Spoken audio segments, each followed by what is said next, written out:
What's up, sunshine? You need a face mask and Narcan? They're free. In case you see somebody who's overdosing, you're not gonna let them die. I would never do that. I hope not. You have to think, you know what I mean?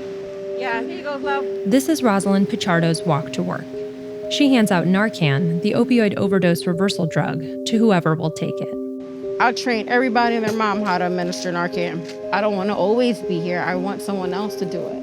Living in Kensington, I've reversed about 425 overdoses. Does it wear on you? It's hard to see that every day. So if they had a place where people can use drugs, we don't have to see it. The Kensington neighborhood has been labeled the Walmart of heroin. If you have to pass by Kensington, you go as quickly as you can. Kensington is the epicenter of the opioid crisis in Philadelphia, which has the highest opioid overdose death rate of any major American city. That's why Philly has been pushing for the past 2 years to establish Safe House, a nonprofit whose only task is to open the country's first safe injection site. There are already nearly 100 similar sites in Europe, Canada, and Australia.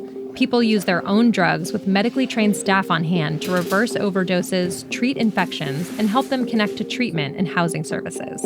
Dozens of medical studies show these sites have reversed thousands of overdoses. But Safe House still hasn't opened. The city council has tried to block it, and neighbors are bitterly divided. There will not be a safe injection site in the city because we will fight. There's doctors and researchers that tell us through time that these safe injection sites do not work.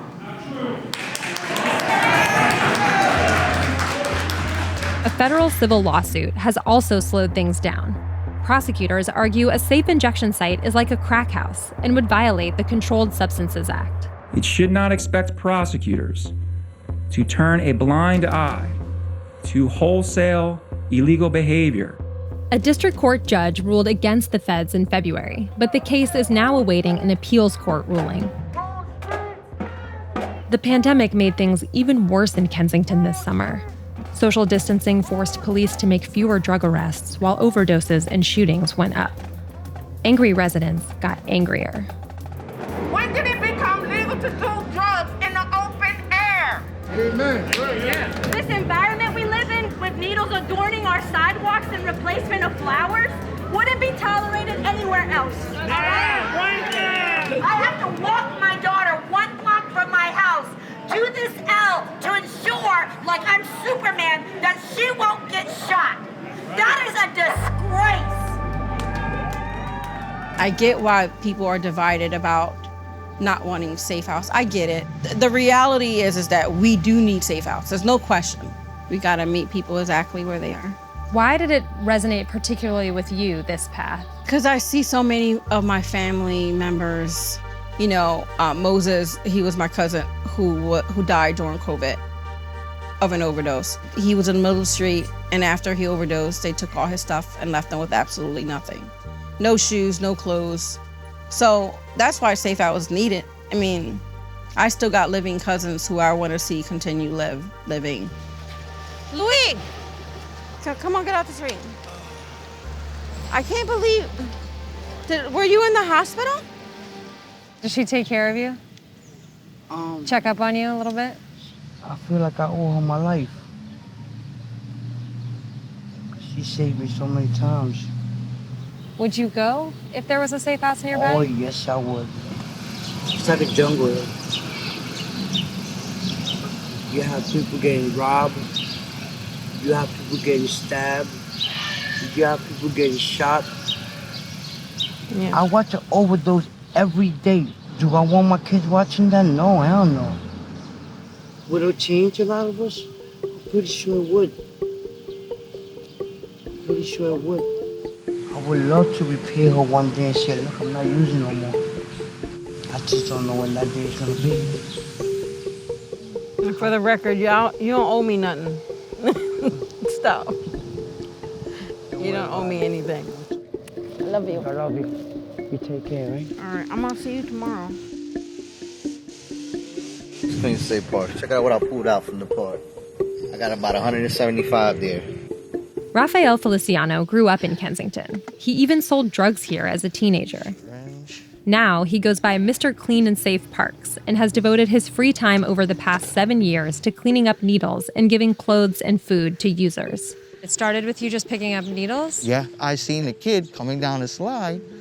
This 2-year-old kid, and I'm like with his father, and the wind blows the syringe right there, and I'm like, wow, I grabbed it, and it just sparked in my head. No, you have to, and I'm a father, I'm like, we have to. I have to do this, no matter what. What do you think about the Safe House plan to open around here? I think that's a terrible idea. The only thing is good, it may save lives, but how can you give a person the tools of their suffering and say that you're trying to help them? Thank you, bro. Bandage wrap. Hold on, you might need some of these bandages. Yep. These are sneakers. Okay, thank you. Bam! They're trying to open up them safe houses like I was telling you about. What do you think? You think? How do you feel about that? That sounds good. It sounds good to you? Oh, yeah. Yeah? I think it's going to be a failure. You're going to have people camping like around the sides of the buildings. Yeah. I guess I'm like an invasive species, really, like the lanternfly.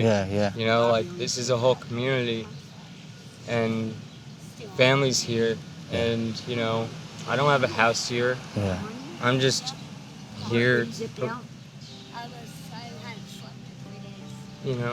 slowly killing myself. Yeah. I don't want to die.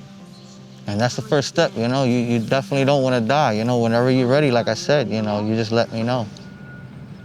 How does it feel to you that your neighborhood is known for this problem? It gets me very angry because in this neighborhood is dominantly blacks and Puerto Ricans, and this is another way that they can think that this is how we like our neighborhood to be or how we live. We didn't want it this way. We never did. Do you think having Safe House in Kensington would normalize the problem even further? You're gonna increase drug sales. The more money they have, the more power they have. The more guns they have. It's gonna be more robberies, more killings, more everything. You gotta think of another solution because now you're becoming part of the problem. What is the solution? Definitely, you gotta do old school policing. It does work. The cops, when I was younger, if they weren't gonna arrest you, they would jump out their vehicles and they would throw up you against the wall and rough you. And that was like tough love when you were younger from your parents. And it worked. It really worked. Now the approach is, it's not the police officer's fault. They're actually getting orders to lay back, to do nothing, just to observe. They're not even prosecuting cases. I'm gonna ask you to work with me to change the culture of this district attorney's office to bring about justice, which will make us safe. Are you with me? Philadelphia's progressive district attorney, Larry Krasner, campaigned on decriminalizing drug possession, and he meant it. Since he took office in 2018, drug offense charges dropped by 53%. What has been the approach historically? The approach has been a very punitive criminal justice response. Our way of dealing with it since 1968 has been lock them up, lock them up, lock them up, lock them up. And maybe there's a little treatment, but not really. And where are we now? We're worse than we ever were. What are you doing differently? We are trying to push a system that is not ready to go there towards some models that have worked internationally, that have worked nationally. We have to stop stigmatizing drug use. We have to start helping people who have a health problem with a health solution. How does Safe House fit into this? It is an idealistic effort to save lives. And we should all want to save lives. We're talking about one supervised injection site in a city where someone dies every time I eat a meal. It's not a panacea. It's not going to solve this problem. How do you justify that to someone in the short term? People don't like to hear it. This is going to take a decade. The frustration of the neighborhood is totally understandable. They're having a terrible time. But they also don't understand that a public health approach is what's going to save them. Visiting safe injection sites in Canada convinced Krasner that Philly needs one. Toronto has opened 9 safe injection sites since 2017, in spite of neighbor complaints that crime has gone up. Good morning. Table for 2, please. Toronto's busiest site is Moss Park, which serves about 155 users a day.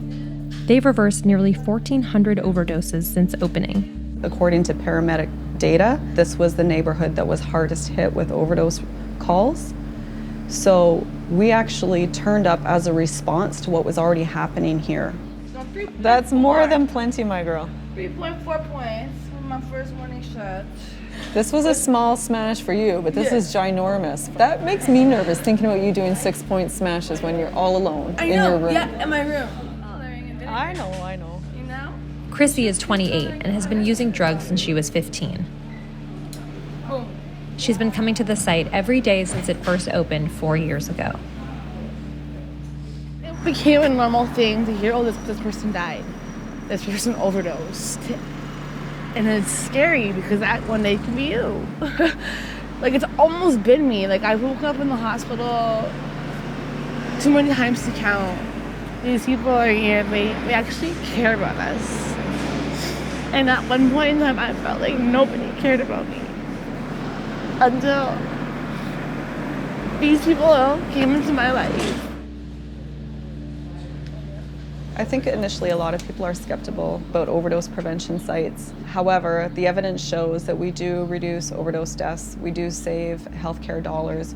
People don't choose to be putting themselves at risk for overdose deaths. Will people stay in the same cycle? I don't know. I have seen people that access the site make enormous changes. Overdose prevention sites work. Criminalizing people does not work. And saying not in my backyard, all that does is it just makes that problem that much bigger. So you're gonna tap him, still no response. You're gonna clap, try to get him to respond. And if he's still not responding, you could even say, I'm about to give you some Narcan. Thanks for carrying it and wanting to learn how to use it. Blessing to other people.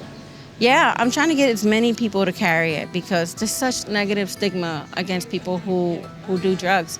But that's somebody's son, that's somebody's daughter, you know. Our son died of Percocet addiction. Oh, wow. 3 years ago. So sorry. So that's one of the reasons That's we're why here. we're here. In his Oh. honor. Yeah. What's his name? His name is Noah. Thanks. That was some really deep stuff. For them to do it in their son's honor was like really special. A lot of these deaths are preventable. Simply if people weren't using alone and they had some place to go, like, it's just sad all the way around, you know.